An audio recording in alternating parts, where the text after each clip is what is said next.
শুধু বিঘে দুই ছিল মোর ভুঁই, আর সবই গেছে দিনে। বাবু বলিলেন, বুঝেছ উপেন, এ জমি লইব কিনে? কহিলাম আমি, তুমি ভূস্বামী, ভূমির অন্ত নাই। চেয়ে দেখো মোর আছে বড় জোর, মরিবার মতো ঠাঁই। শুনি রাজা কহে, বাপু জানো তো হে, করেছি বাগানখানা। পেলে 2 বিঘে প্রস্থে ও দিঘে সমান হইবে টানা, ওটা দিতে হবে। কহিলাম তবে বক্ষে জুড়িয়া পানি, সজল চক্ষে করুণ রক্ষে গরিবের ভিটেখানি। সপ্তপুরুষ যেথায় মানুষ, সে মাটি সোনার বাড়া। দৈনের দায়ে বেচিব সে মায়ে, এমনই লক্ষ্মী ছাড়া। আঁখি গড়ি লাল, রাজা ক্ষণকাল রহিল মৌন ভাবে। কহিলেন শেষে ক্রূর হাসি হেসে, আচ্ছা সে দেখা যাবে। পরে মাস দেড়ে ভিটে মাটি ছেড়ে বাহির হইন পথে। করিল ডিক্রি সকলই বিক্রি, মিথ্যা দেনার ক্ষতে। এ জগতে হায় সেই বেশি চায়, আছে যার ভুরি ভুরি। রাজার হস্ত করে সমস্ত, কাঙালের ধন চুরি। মনে ভাবিলাম মোরে ভগবান রাখিবে না মোহ গর্তে। তাই লিখি দিল বিশ্ব নিখিল 2 বিঘার পরিবর্তে। সন্ন্যাসী বেশে ফিরি দেশে দেশে, হইয়া সাধুর শিষ্য। কত হেরিলাম মনোহর ধাম, কত মনোরম দৃশ্য। ভূধর সাগরে বিজনে নগরে যখন যেখানে ভ্রমি, তবু নিশিদিনে ভুলিতে পারিনে সেই 2 বিঘা জমি। হাটে মাঠে বাটি এই মতো কাটি বছর 15-16।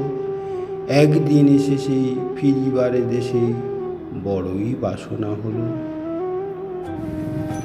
নম নম নম সুন্দরী মম জননী বঙ্গভূমি। গঙ্গার তীর স্নিগ্ধ সমীর, জীবন জুড়ালে তুমি। অবারিত মাঠ গগন ললাট, চুমে তব পদধূলি। ছায়া শুনে বীর শান্তির নীড়, ছোট ছোট গ্রামগুলি। পল্লব ঘন আম্র কানন, রাখালের খেলা গেহ। স্তব্ধ অতল দেখি কালো জল, নিশীথ শীতল স্নেহ। বুক ভরা মধু বঙ্গের বধূ, জল লয়ে যায় ঘরে। মা বলিতে প্রাণ করে আনচান, চোখে আসে জল ভরে। 2 দিন পরে দ্বিতীয় প্রহরে প্রবেশিল নিজ গ্রামে। কুমোরের বাড়ি দক্ষিণে ছাড়ি, রথতলা করি বামে। রাখি হাট খোলা নন্দীর গোলা, মন্দির করি পাছে।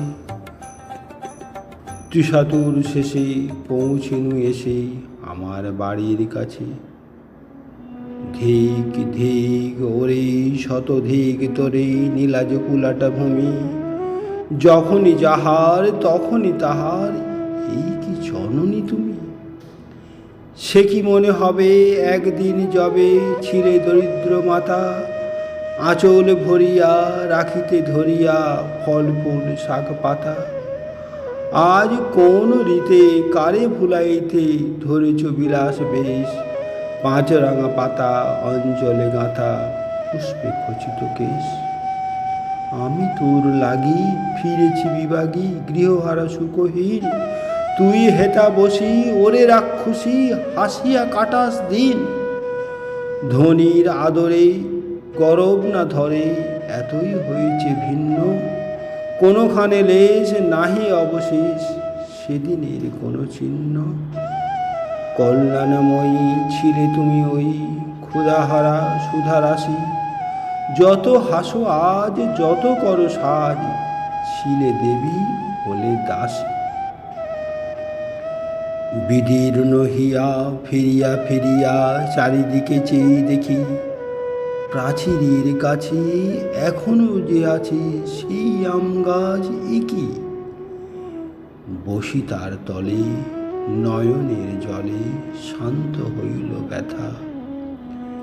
একে একে মনে উদিল স্মরণে বালককালের কথা। সেই মনে পড়ে জ্যৈষ্ঠের ঝড়ে রাত্রে নাহিক ঘুম, অতি ভোরে উঠি তাড়াতাড়ি ছুটি আম কুড়াবার ধুম। সেই সুমধুর স্তব্ধ দুপুর পাঠশালা পলায়ন, ভাবিলাম হায় আর কি কোথায় ফিরে পাবো সে জীবন। সহসা বাতাস ফেলি গেল শ্বাস শাখা তুলাইয়া গাছে, দুটি পাকা ফল লোভিল পুতল আমার কোলের কাছে। ভাবিলাম মনে বুঝি এতক্ষণে আমারে চিনিল মাতা, স্নেহের সে টানে বহু সম্মানে বাড়ির ঠেকানো মাথা। হেনকালে হায় যমদূত প্রায় কোথা হতে এলো মালি, ঝুটি পাতা উড়ে সপ্তম সুরে পাড়িতে লাগিল গালি। কহিলাম তবে আমি তো নীরবে দিয়েছি আমার সব, দুটি ফল তার করি অধিকার এত তারি কলরব। চিনিল না মোরে নিয়ে গেল ধরে কাঁধে তুলি লাঠি গাছ, বাবু ছিপ হাতে পারিষদ সাথী ধরিতেছিলেন মাছ। শুনে বিবরণ ক্রোধে তিনি কন মারিয়া করিব খুন। বাবু যত বলে পারিষদ দলে বলে তার শতগুণ। আমি কহিলাম শুধু দুটি আম ভিক মাগি মহাশয়। বাবু কহে হেসে বেটা সাধু বেশে পাকা চোর অতিশয়। আমি শুনে হাসি আঁখি জলে ভাসি, এই ছিল মোর ঘটে। তুমি মহারাজ সাধু হলে আজ, আমি আজ চোর বটে।